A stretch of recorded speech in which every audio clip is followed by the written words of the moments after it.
Iraqis voted on Saturday for the first time since the defeat of ISIS, with Prime Minister Haider al-Abadi, a rare ally of both the United States and Iran, trying to fend off powerful Shia groups that would pull the country closer to Tehran.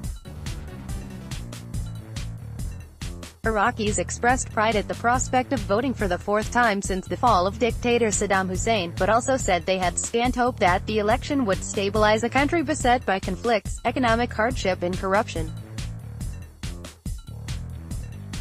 Polling stations closed at 9 p.m. local time. Turnout was 44.52%, with 92% of the votes counted, the Independent High Electoral Commission said, significantly lower than in previous elections.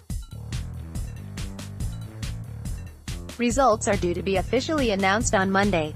An Iraqi woman shows her ink-stained finger after casting her vote in Ramadi. Hadi Misban, Associated Press. There were tensions in the oil-rich province of Kirkuk where the governor demanded a manual recount and declared a curfew to prevent any ethnic or sectarian clashes between its Kurdish, Arab and Turkmen communities. Two Kurdish parties clashed with assault rifles in the northern Iraqi city of Sulaimani amid accusations of ballot rigging, residents and officials said.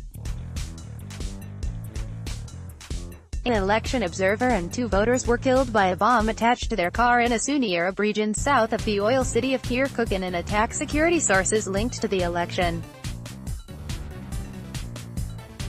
"We need new faces, not this group of corrupt politicians currently in Baghdad." Ahmed Noor, shop owner. The Islamic State in Iraq and Syria, ISIS, claimed responsibility for the attack. The militants had threatened violence in the run-up to the vote. Voters will pass their verdict on al-Abadi, who has achieved the delicate task of maintaining relationships with both of Iraq's main allies who are otherwise arch-enemies, Iran and the United States.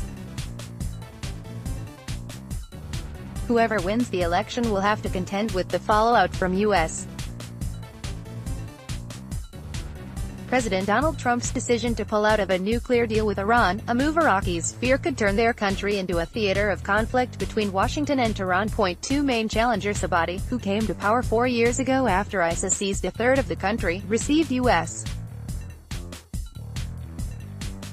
military support for Iraq's army to defeat ISIS, even as he gave free rein to Iran to back Shia militias fighting on the same side.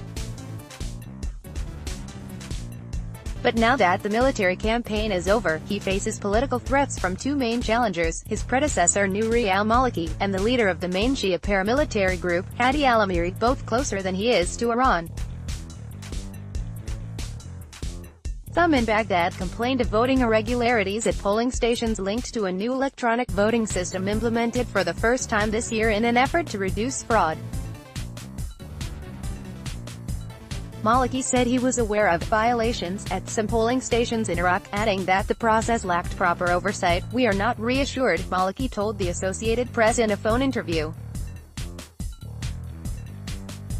Iraq remains divided among its three main ethnic and religious groups, the majority Shia Arabs and minority Sunni Arabs, and the Kurds, at odds for decades.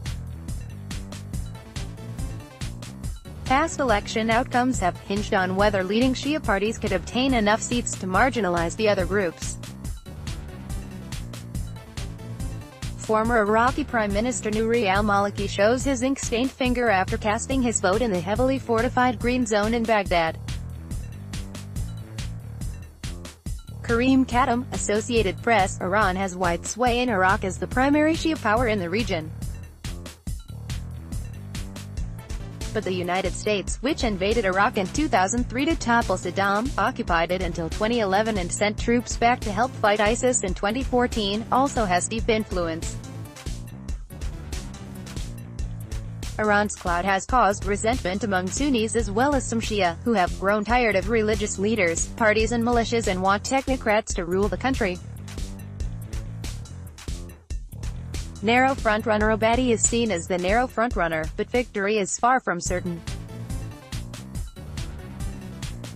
A British-educated engineer with no powerful political machine of his own when he took office, he solidified his standing with the victory over ISIS. Although he has failed so far to improve the limping economy, his supporters say he is best placed to keep more overtly sectarian political leaders in check. He's non-sectarian and we like him, said Layla in West Mosul, which suffered some of the heaviest damage during the war against ISIS.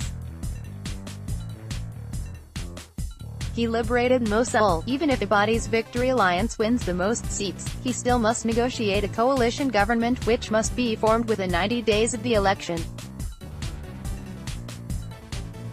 We had hoped that lives will change, but al-Abadi and Maliki didn't do anything for us. We live in poverty, have no jobs and state services. Hussein Yusuf, Iraqi voter, one of his principal rivals, Amiri, 63, spent more than 2 decades fighting Saddam from exile in Iran and leads the biggest group of volunteer forces that fought ISIS. Victory for Amiri would be a clear win for Iran. Opponents accuse Amiri's Badr organization of abusing Sunni Muslims during sectarian conflicts, and of taking orders from Iran. They say he achieved little in the powerful post of transport minister from 2010 to 2014. His supporters say he was pivotal in defeating ISIS, and would offer stronger leadership than al-Abadi. I voted for Amiri because he is a clean leader. Without him ISIS would have been here, said Raid Saba, 39, who is struggling to make a living as a taxi driver in the southern city of Basra.